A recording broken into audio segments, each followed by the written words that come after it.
Pretty But much. I think they would tell you. But I think they would tell you they can provide the training and the process for exactly the same machine. So that's what I'm saying. How is your business different than training? From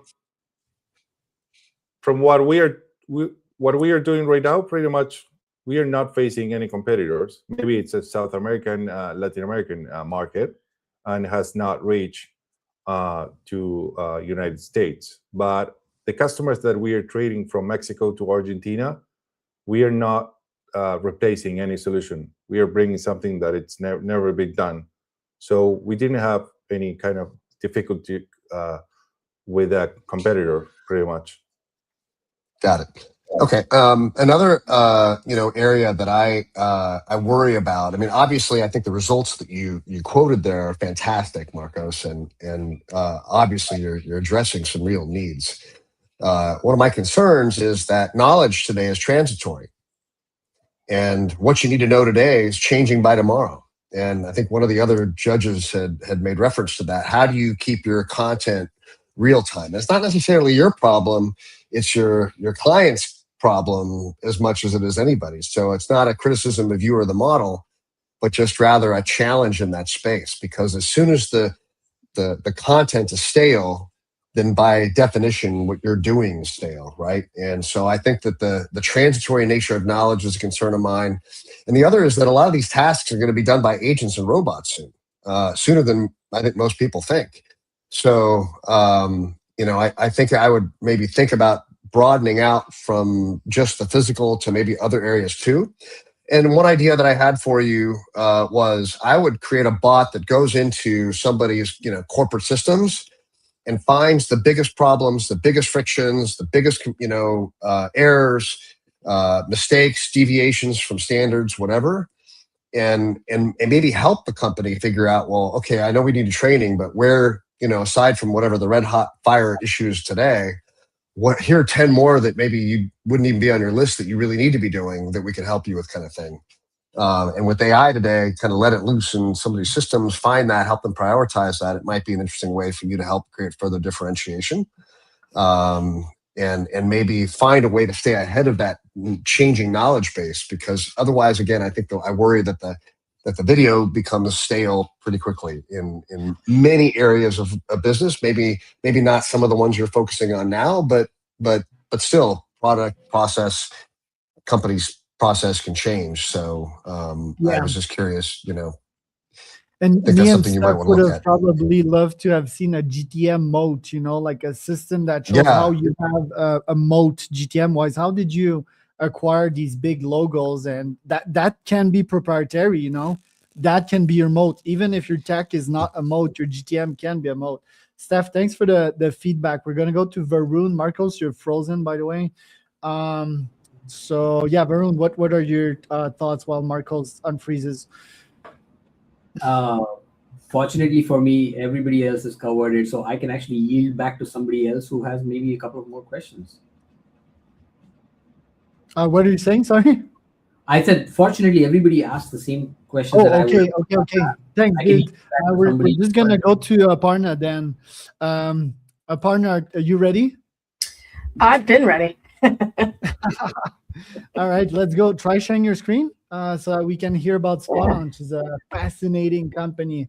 We saved the best for last. Maybe Kev's gonna pitch as well. I'm not sure, but Aparna is definitely a show. So let's see. All right, let's see here.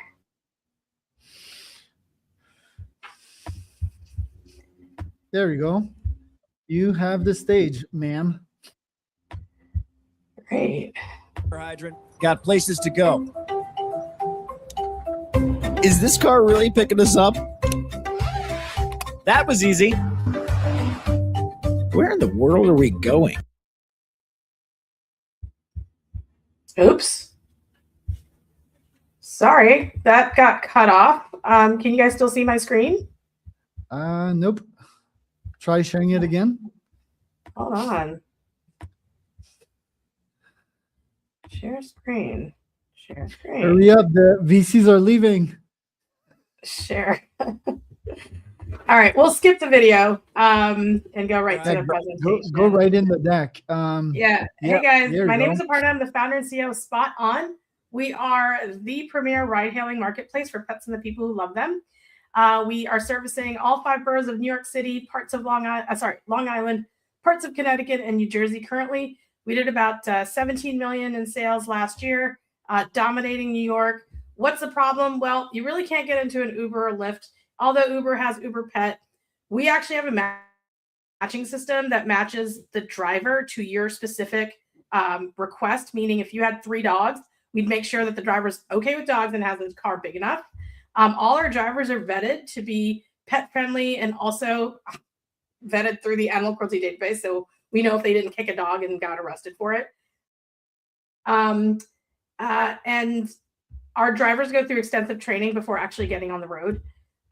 Most of our rides to date have been pet-only rides, and they come from our partners. About 72% of our rides come from our partners, and 67% of our rides are actually pet-only.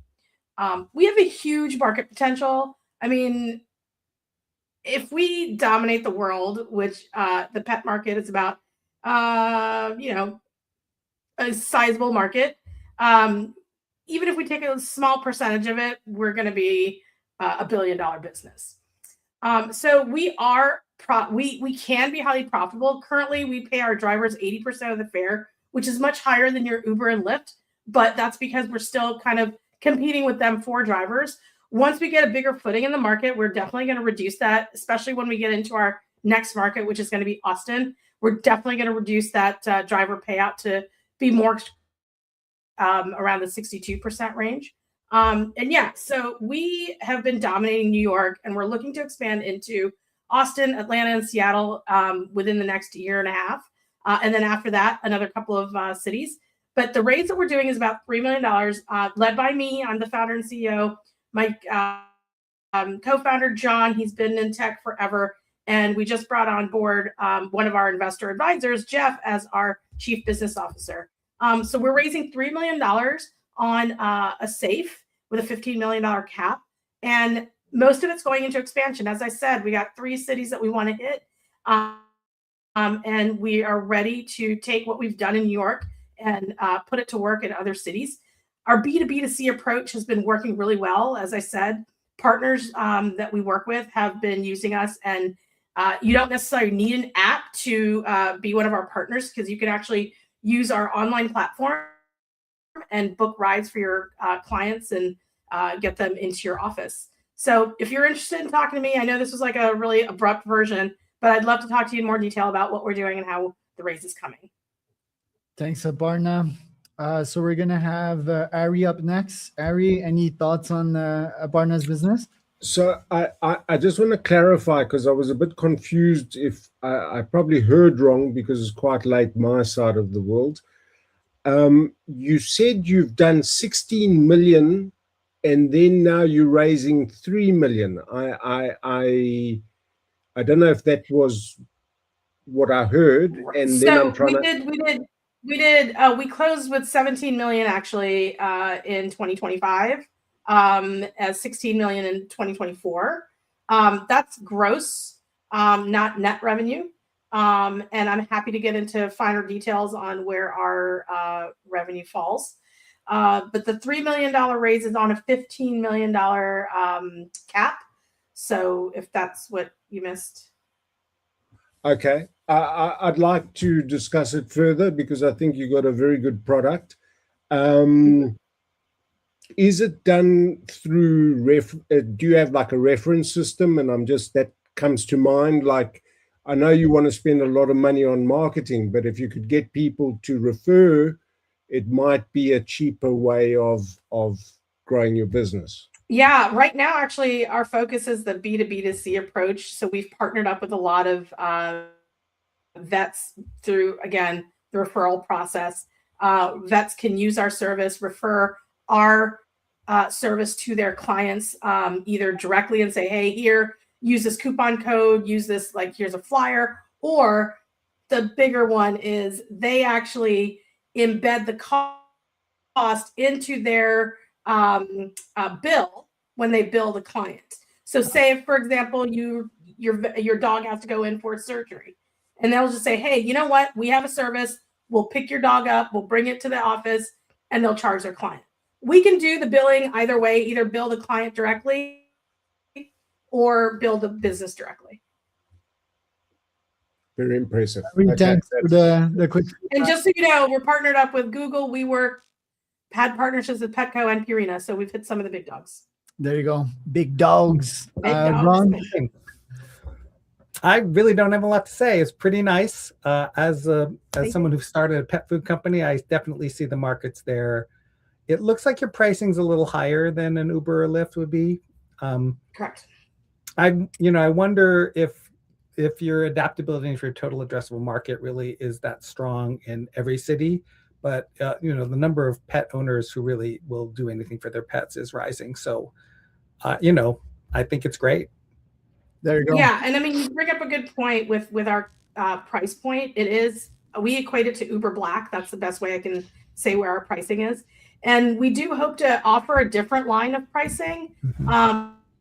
But the thing is, we have a very tailored, niche, exclusive offering. Yeah. Right? You're not just throwing your dog or cat or hamster.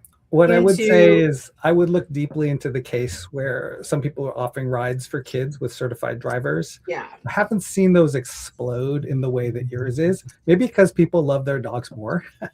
But also, just to give you a little clarity on that, it's just because the level of entry is much higher for a kid's ride hailing, because you need to have drivers that are certified with the state. Right? Okay. I mean, you want to make sure they're not pedophiles. You want to make sure they've never endangered a child. So there's a higher level of standard there.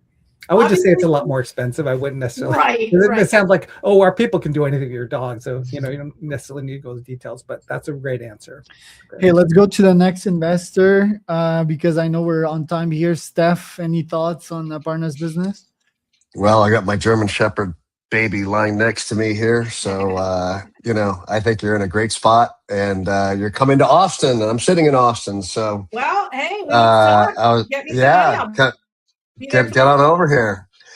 A couple things. So one, you've got a phenomenal business. You've got market traction, and that counts so much.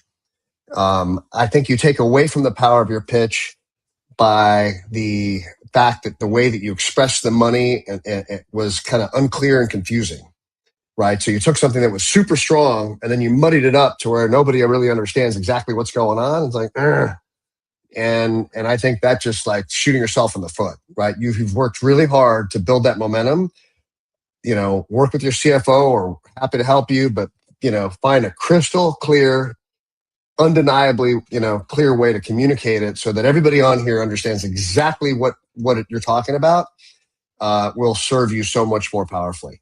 And that's true. A lot of people on the call, both about valuation, whether it's about revenue, really, really important. And that's one of your strengths. Some of the people on here didn't talk about it because they're pre-revenue. That's not a strength. It is your strength. So It is essential that you learn how to nail that. The other thing I would say, just by general advice, is, and I agree with Ron, as a pet owner, people will often pay a premium. But I think it's a mistake to build out your business assuming that. I think what you need to do is go into it and assume that you've got to work with tight margins. You don't have that ability. If you do, great, but build it with a kind of, more conservative mindset around, we have to make our budget on this. If we can get more, great, but we have to survive and thrive on a tighter budget. The other thing I'd say to you is find ways to leverage community. So for example, maybe give for the first couple of years, if somebody makes you 3 paying introductions, where somebody, through my introduction, I introduce you to 3 people who take at least 1 paying ride, you cut me a lower rate for the next year or something, right? And maybe you're cutting out the premium and you're giving me like tighter pricing. But you know what? That might be a great way to help make it go viral, because people like that. And then not everybody may be in a position where they can pay the premium. And so, if there's an easy way for me to like, okay, budget's tight, but gosh, if I hook her up with 3 people or 5 people, I can get like half off or whatever for the first year, then maybe I'm going to do that. You never know. And you give a chance to connect with the hyper connectors. And that's who you really want to make sure you're connecting with. So make sure you have a program specifically designed for those hyper connector type people. And or pet owners that may not have a ton of money, Right. People that will pay anything, but not every pet owner's, maybe going through a tough time or something. So finding a way to show that gentleness to them might be I think help ease that edge of charging the premium. But great product. Really love what you did. Thank you for being on today.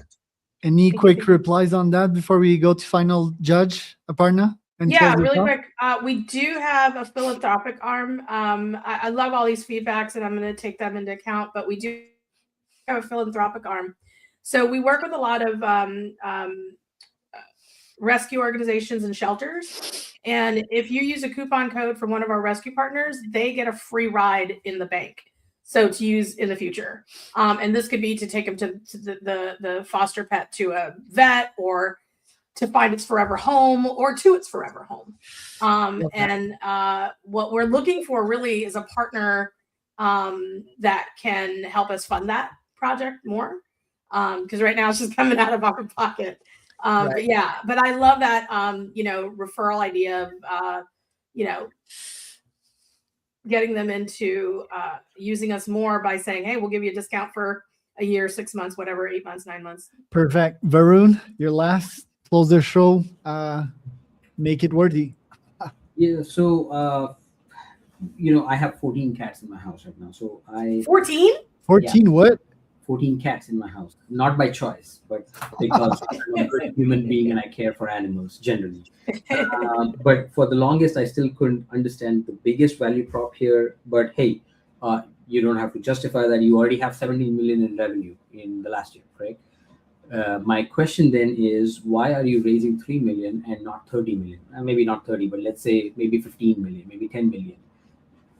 Because we only want to show that we can get into a couple more cities, because after that will be the big race.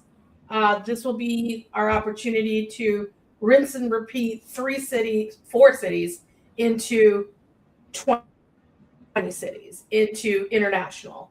And I don't want to take more than I need as well. And I'm looking for more strategic investors that can also broaden our partnership base and our consumer base with the money that they invest. So the only contrarian point to consider is that fundraising is still hard, especially with like the war and all of these things. You may want to just raise opportunistically what you can now versus later. And it may not be 10 million. It may be more than 3 million. It may be 6 something. We can talk about numbers if I can help think about it that way. Also, any veterinarian contacts that I can help make, I can do that. But yeah, you want to think about that. But the other thing is also, to Stefan's point, look, here's the other risk inherent in your business. I see a lot of neighbors here, as soon as there's a cat or a kitten born, it's like, oh, we're going to do it, we're going to adopt, and so on. And guess what happens 2-3 months down the line? They get thrown on the street because it's too inconvenient. Now, it's not all pet owners, it's certainly not us, but that's still a reality we live in. Animals, in a world where human lives don't cost much in many geographies, animal lives is going to be harder. Now, why I bring this up is that you have to actively think about different ways to continue building on the business, because your fundamental assumption may break at any given time. People are losing jobs. The first things that are going to go out are the pets, unfortunately. Not the way I want it, but that's what's happening. Then the Netflix subscriptions and the bar and all of those things start going out. So this is a real thing. We are looking at like AI and all of that kind of stuff, people losing jobs. This is why I think I'll double down on Stefan's. I don't have ready examples of what you may want to look into as your strengthening of the business models, but that's something you should start thinking about. There you go. Thanks, Varun. Yeah. So if I can just comment on that real quick. Our business model, and again, I think this is an abrupt presentation. It's actually a B2B2C approach. So we are partnering with businesses, and that's where we're getting most of our rides from. We're not directly going after the consumer. which is what we need to do, which is what this money is going to help us do, get deeper into the consumer market. But that's not going to be the focus. I think, becoming a pure transportation arm for vets is a great avenue for us. It really shelters us from Uber and Lyft because they're more consumer and we're purely focused on the business. That's why, people like Petco, PetSmart like us, because we can be their transportation arm for the grooming, for the daycare, for any services that they have. But yeah, as far as getting into the consumer market, something that we should be looking at, but that won't be done until we raise the money. The way I've built this business is purely B2B2C. All right, Aparna, thanks. Varun, thanks. I'm just going to bring all VCs on stage because we're bringing this to a close. So we have Steph, we have Varun, Ari, Sunny, Ron. Guys, any parting thoughts? Maybe, Varun, you can, or Ari, you can actually start. Who was your favorite founder to date, and any highlights under 1 minute? Look, I must tell you that everyone was impressive. I would need to spend more time to understand some of the concepts, but I think kudos to everyone and what they've done. And I think with the right polishing, they've got a lot of legs to work with. Right. I'll say Simon, I think, was the calmness. I really like that about Simon. Avalon was, I think, the demo, the video, I liked it. And I think SpotOn, we finished really hard with that. So I think that was great. Ron, what do you think? Really nice selection, really nice bunch of people you put up here. I really thought the quality was great. If I did name my favorite, probably would have been Roger that. Everybody needs to tweet something about to do, but there's potentially an amazing upside there. Everybody will have, it'll be remain to see who actually can meet their potential. That's always the case for startups though. Steph, what do you think? Really impressive group. I like the results that Roger that had posted and the logos. And I also really liked Emiliano's, it was really kind of mind-blowing me to think about, having a wall in my house dedicated to, a beautiful wall, not just kind of a, or at your favorite Michelin restaurant. Yeah, but a really, and of course, very impressive results from SpotOn. The very strong founders across the board, and 3 minutes is tough.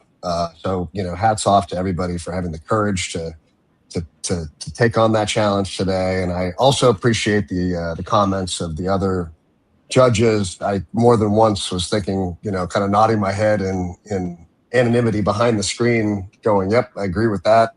Great question. So, great afternoon. Varun? I have two that I think are very interesting, Avalon and Xvision AI. In terms of my passion areas, Rise and SpotOn are two that I would like to see succeed. I do think Rise has a much harder route, even for a favorite company, a favorite thing, much harder route to achieve things. But hey, even they've said that they're showing some traction. I wish that they can pay more attention, because there have been very many companies that have gone in this direction and have failed, and a lot of it because of the costs and it's just the friction of new habits and those kind of things. But I would like to see a company like Rise succeed for sure, and same with SpotOn. But I think if there are two that, if I magically had some money and I want to invest in, I would probably look at Xvision and then Avalon. There you go. Sunny, parting thoughts? My favorite founder is you, Charles. I can't believe you pulled this together. This is awesome. This is electric. Maybe one day I'd be my favorite. I think Emiliano is like, that guy's a beast, man. Even though like his PMF might not be, I mean, it's hard, right? Like the GTM, but yeah, Emiliano's a beast. Oh, Aparna also is a total beast, right? Like pretty much all of them, actually. Yeah, we're pretty lucky to get to work with a lot of these guys. But thank you all for your feedback, and I thought that was just amazing. What an experience. Yeah, thanks to all of you. So that was the first edition of Spark Tank. You can catch us every Tuesday at 4 p.m.